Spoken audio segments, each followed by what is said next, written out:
Perezida Nicolas Maduro yamaze gufatwa na Leta Zunze Ubumwe za Amerika nk'uko twagiye tubivugaho, baramufashe ubu ngubu ari muri Leta Zunze Ubumwe za Amerika, ari gukurikiranwaho ibyaha byo gucuruza urumogi muri Leta Zunze Ubumwe za Amerika ndetse n'ibindi bikorwa by'iterabwoba bigiye bitandukanye n'ibyo Leta Zunze Ubumwe za Amerika iri kugenda imushinja. Ariko nanone uyu munsi turaza kwinjira turebe ibihano bishobora gufatirwa wenda igihugu kibashije gukora ikindi gihugu, nimba bihari cyangwa se nimba bidahari. Tunarebe nanone ese bigenda bite nyine iyo bigenze gutya igihugu kigafatira ikindi gihugu nta burenganzira bwari bugifite. Ese UN cyangwa se imiryango mpuzamahanga hari ibihano ifatira bino bihugu, cyangwa se biguma uko nguko nta kindi kintu babasha kubikoraho usibye kubirebesha amaso yabo bigaherera aho ngaho nyine. Niba utarakora subscribe kuri Shafi Entertainment, banza ukore subscribe kugira ngo ibintu nk'ibi ngibi by'ubwenge bitajya bigucika. Ubundi Nicolas Maduro bajya kumufata byari tariki hagati y'itariki 3 n'itariki 4, byari mu ijoro.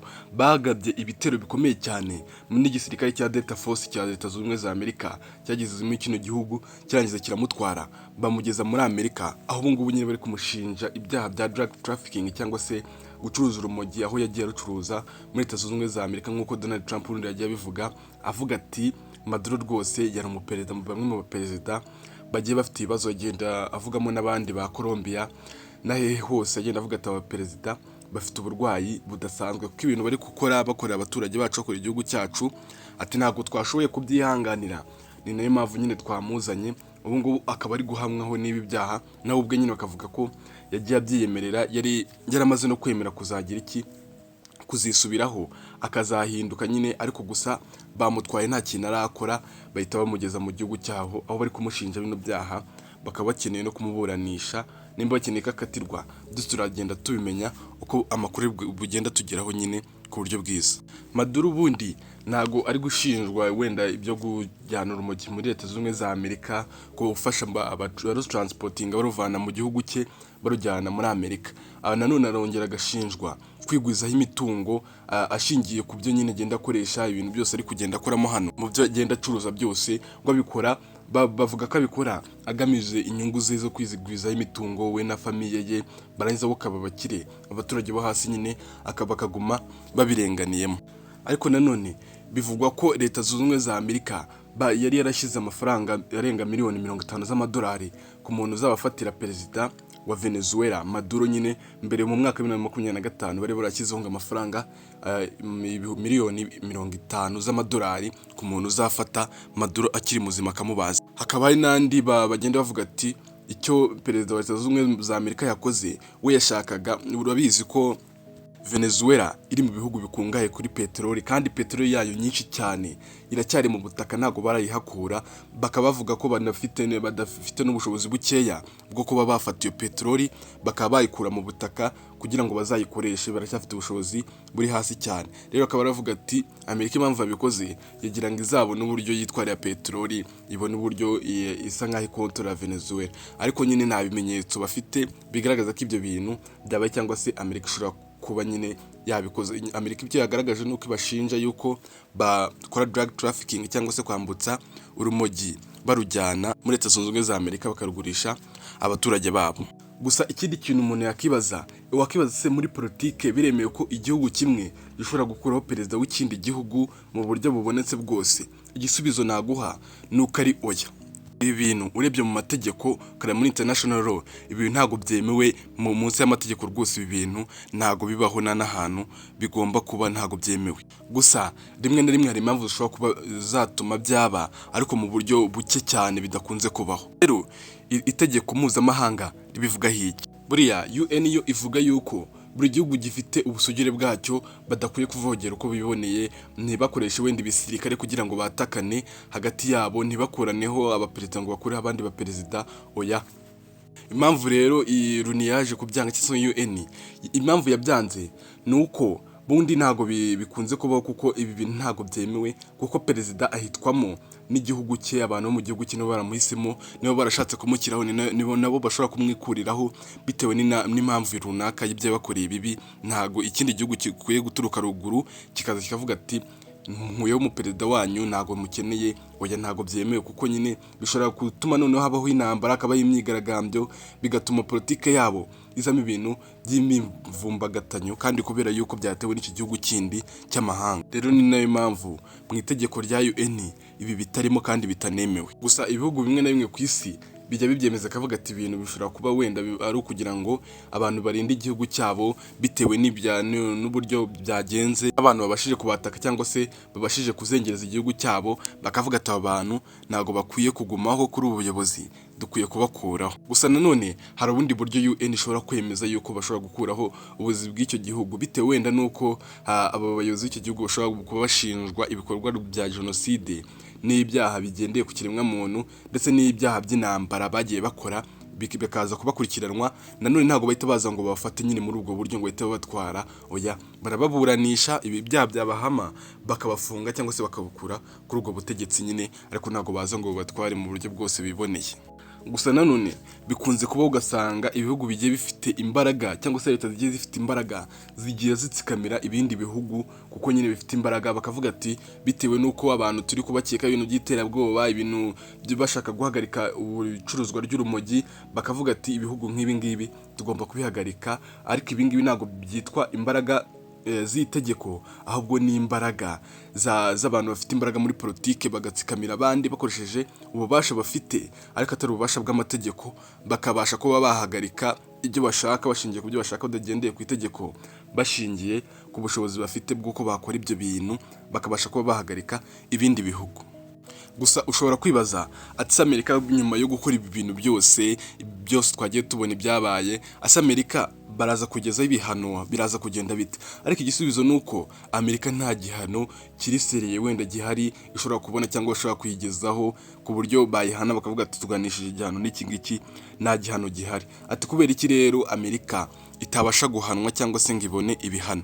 Buriya Amerika impamvu itabasha guhanwa cyangwa se ngo ibashe kugerwaho n'ibyo bihano n'izi ngizi. Mbere na mbere itegeko mpuzamahanga bwo nyine yamaze kubaho ibintu nk'ibi ngibi, ugasanga igihugu kimwe cyakuyeho perezida w'ikindi gihugu, usanga itegeko rivuga yuko UN ikwiye kwicara yarangiza ikiga kuri ibyo bibazo ababiteje, ikaba yabahereza ibihano wenda bijyanye n'ibyo bintu nyine bakoze, ariko usanga ibi bintu biguma mu mpapuro bitaza mu bikorwa rusange ngo umuntu ngo amenye ngo byagenze bite. Kubishyira mu bikorwa bishobora kudakunda bitewe na Leta Zunze Ubumwe za Amerika. Buriya UN ifite icyo bita UN Security Council, ishaka inama nkemurampaka n'ubundi ko ka UN, ahangaha niho bafatira imyanzuro kandi Amerika iri mu bagize ako kanama nkemurampaka. Ubwo rero iki bisabwa ko abo bantu bose bari muri ako kanama nkemurampaka babanza bagasinya kuri iryo tegeko ryo guhana icyo gihugu nyine ku buryo cyabona ibyo bihano icyo gihugu cyabashije kuraho ikindi gihugu. Ariko ugasanga iyi Amerika n'ubundi Leta Zunze Ubumwe za Amerika nazo ziri muri ako kanama nkemurampaka. Rero ikigaragara urumva Amerika iramutse yanze gusinya ibyo bihano n'ubundi bashaka kwihereza, nanone ibyo bihano ntabwo byayagira kuko urumva nayo ntabwo yakemera gusinya kugira ngo bayihane kandi nayo iri muri ako kanama nkemurampaka. Urumva igikurikiraho nuko ishobora kubyanga bikarangira n'ubundi bya bihano bitayigeze. Wenda gishobora kubaho ibihugu byaganiza Leta Zunze Ubumwe za Amerika bikabwira uburyo bidashoboka ibyo bintu bakoze, bagashaka uburyo bumvikanamo, ariko ibintu byo kuzana ibintu byo kubahana Amerika ifite uburyo irenzemo batapfa kuyita bayihagarika mu buryo biboneye bwose, bikaba byabanza bikaba byakomerana. Ku bundi Amerika niyo iri mu bihugu bifite rwose igisirikare gikomeye cyane ku isi, ku buryo nyine n'ubundi kuba batinyuka wenda nko kuyataka ngo barayiteye nayo ntabwo ari ibintu byoroshye, ni ibintu bigoranye cyane kuko ifite na ekonomi iri hejuru kandi nanone ifite uburyo bwo kwishingikiriza cyane n'igihugu cyayo, ntabwo ari igihugu gitoya. Rero ibihugu byinshi none bishingikiriza mu buryo bw'umutekano, mu buryo bw'ubutabazi bw'ubufasha babahereza. Urabizi Amerika igenda itanga nk'ibintu imiti hirya no hino mu bindi bihugu, ugasanga kandi nanone ibikorwa by'ubucuruzi niho bigenda bikomoka. Rero Amerika kuba kwifatira ibihano ntabwo ari ibintu byoroshye kuko ifashije igihugu cyayo, igafasha n'isi muri rusange mu bintu byinshi bigiye bitandukanye mu bihugu byinshi. Ibyo bikaba biri mu bintu byinshi cyane byatuma Amerika idapfa kugerwaho n'ibyo bihano mu buryo bwose ubwo aribwo bwose bubonetse, bapfa kuza ngo bahite barundaho Amerika ibihano hagati turabahanye.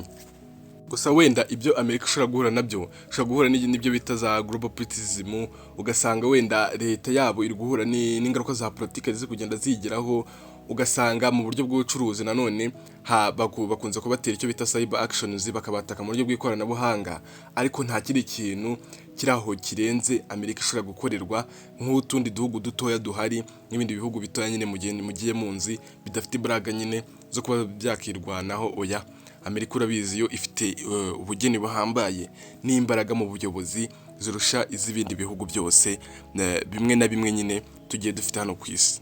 Nanone ibi byagiye bigaragaza isura ku bindi bihugu wenda biciriritse bigiye bifite intege nkeya. Murabizi ibihugu byinshi biri aho nyine biciriritse ku buryo nabyo ubu ngubu byatangiye kugira ubwoba. Abaturage bari kwibaza se ibihugu byacu nibyo bikurikiye ko mbona leta zunze ubumwe za Amerika zikora ibikorwa nk'ibi ngibi, bakaba nta kintu bivugaho, bakaba batataka cyangwa se bakaba badahagarika. Biragenda bite? Ese nitwe tugiye gukurikiraho? Ese natwe leta zunze ubumwe za Amerika iramutse itwatatse nta kuntu byagenda, nta kintu cyaba? Buriya birashoboka ko leta zunze ubumwe za Amerika nanone ishobora kwinjira mu kindi gihugu nanone itabiherewe uburenganzira kandi ntagire ikintu biyitwara. Gusa icyakorwa nuko ibindi bihugu bifite imbaraga harimo nk'Ubushinwa, Uburusiya, Irani n'ibindi bihugu nyine bigiye bifite imbaraga bikomeye cyane, biramutse bihagubutse bikavuga ati leta zunze ubumwe za Amerika bikabasha kwihangara, kuko nyine ibyo bintu byamaze kuba byinshi. Nanone n'ibyo bihugu bindi urabizi ntabwo byapfa kwita byishoramo mu bintu batazi ngo byagenze bite, ariko mu gihe bimaze gukabya, babona bimaze gukabya, nabo bafite uburenganzira bwo kutabaza bakitambikamo hagati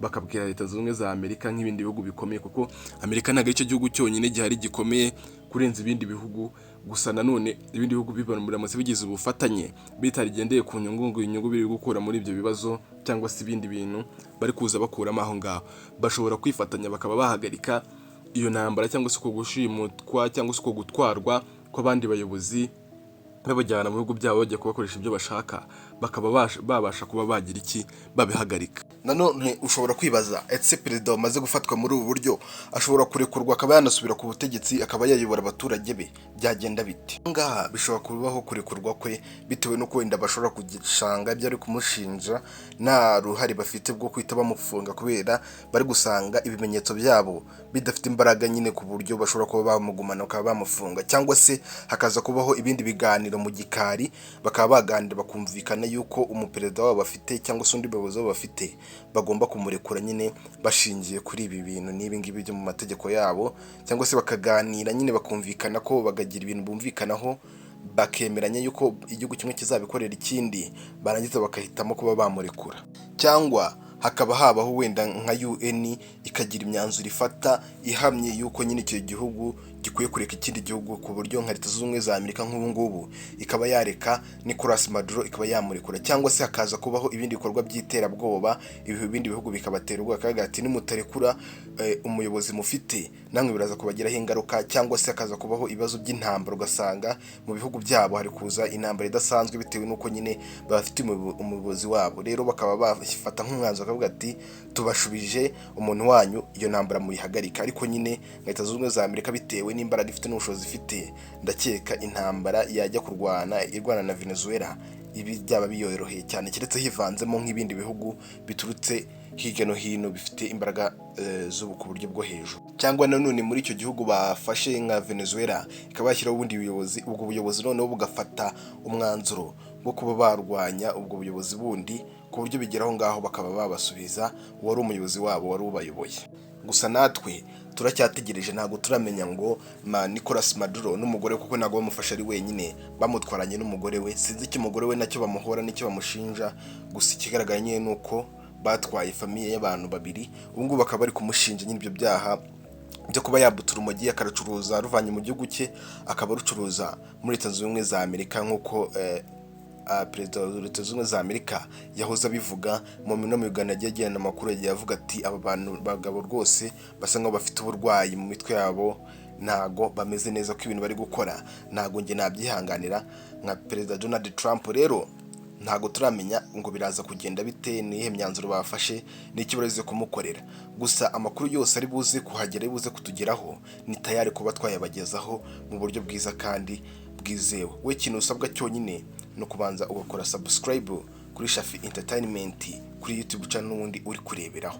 Nimba rero utarayikora banza ukore subscribe, ibindi bintu byiza by'ubwenge kandi bimeze neza bizajya bikugereraho ku gihe mu buryo bwiza. Rero kadutegereze tuze kumenya ngo update zindi ziri buze gukurikiraho biraza kuba bimeze bite. Wowe ntucikwe, we kora subscribe gusa, ibindi biraza kugeraho mu buryo bwiza kandi bwizewe.